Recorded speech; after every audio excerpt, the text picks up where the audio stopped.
જય હિન્દ જય ભારત મિત્રો. સ્વાગત છે તમારું નવા વિડીયોની અંદર. આ વિડીયો છે એની અંદર આપણે એલપીજી ગેસ ઉપર જે પ્રતિ સિલિન્ડર 300 રૂપિયા સબસિડી મળે છે એના વિશે ચર્ચા કરવાના છીએ.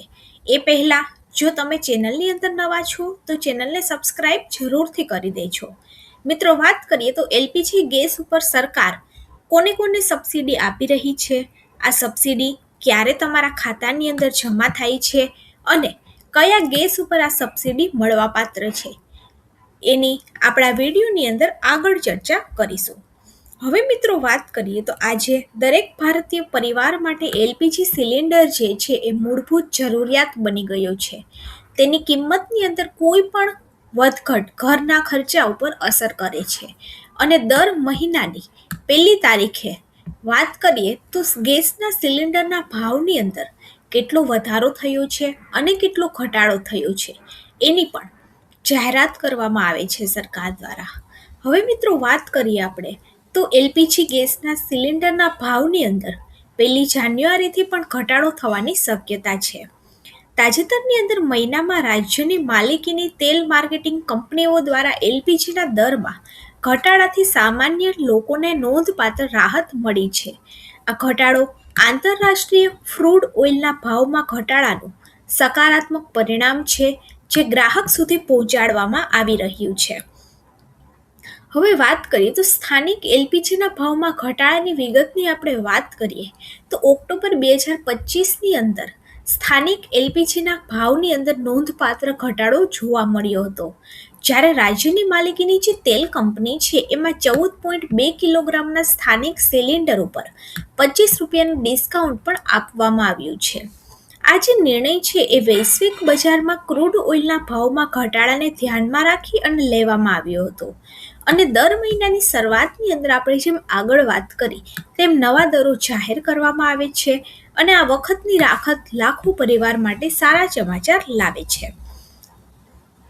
હવે આપણે વાત કરીએ તો જે મધ્યમ અને ઓછી આવક ધરાવતું જૂથ છે એના માટે રાહતના સમાચાર છે, કારણ કે આ ભાવ ઘટાડો વરદાન સાબિત થયો છે અને ખાસ કરીને મધ્યમ વર્ગ અને આર્થિક રીતે નબળા વર્ગના પરિવાર માટે દૈનિક ખર્ચમાં વધારો થવા વચ્ચે રસોઈ ગેસ જેવી આવશ્યક ચીજ વસ્તુઓના ભાવમાં ઘટાડાથી તેમના માસિક બજેટ પરનું દબાણ પણ ઓછું થયું છે.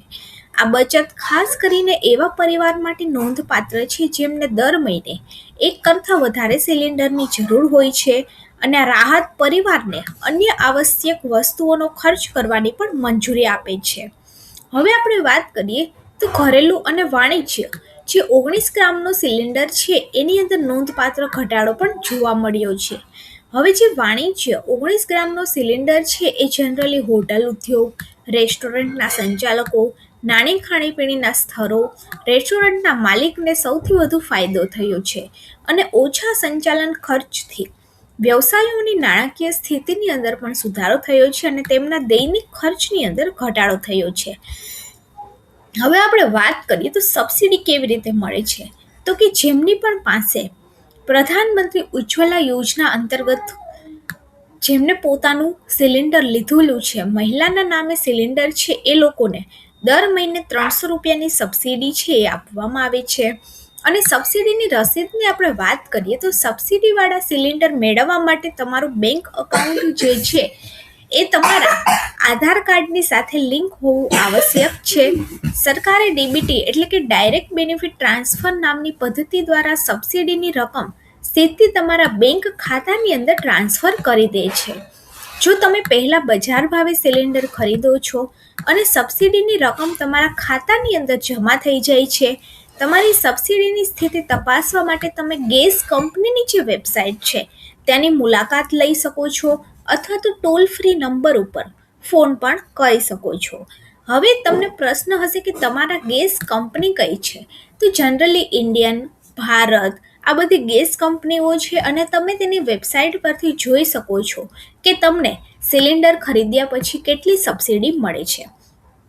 આ ઉપરાંત જેમની પણ પાસે પ્રધાનમંત્રી ઉજ્જવલા યોજના અંતર્ગતનું સિલિન્ડર છે એ લોકોને મહિને સરકાર દ્વારા એક સિલિન્ડર આપવામાં આવે છે અને બીજા સિલિન્ડર ફ્રી પણ આપવામાં આવે છે અને વર્ષે 3 સિલિન્ડર ફ્રી મળે છે.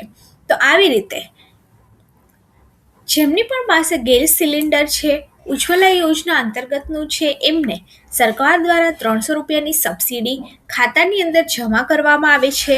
અને હમણાં થોડા સમય પહેલાં જ સબસિડીની જે રકમ છે એ પણ વધારવામાં આવી હતી. જો વિડીયો સારો લાગે તો વિડીયોને લાઈક કરી દેજો અને આપણી ચેનલ ગવર્મેન્ટ સાથીને સબસ્ક્રાઈબ જરૂરથી કરી દેજો. આવી જ અવનવી માહિતી જાણવા માટે આપણી નવી ચેનલ ગવર્મેન્ટ સાથી ન્યૂઝ કે જેની અંદર આપણે રોજબરોજના નવા સમાચાર મૂકીએ છીએ, તો એ ચેનલને પણ તમારો પ્યાર અને સપોર્ટ જરૂરથી આપજો.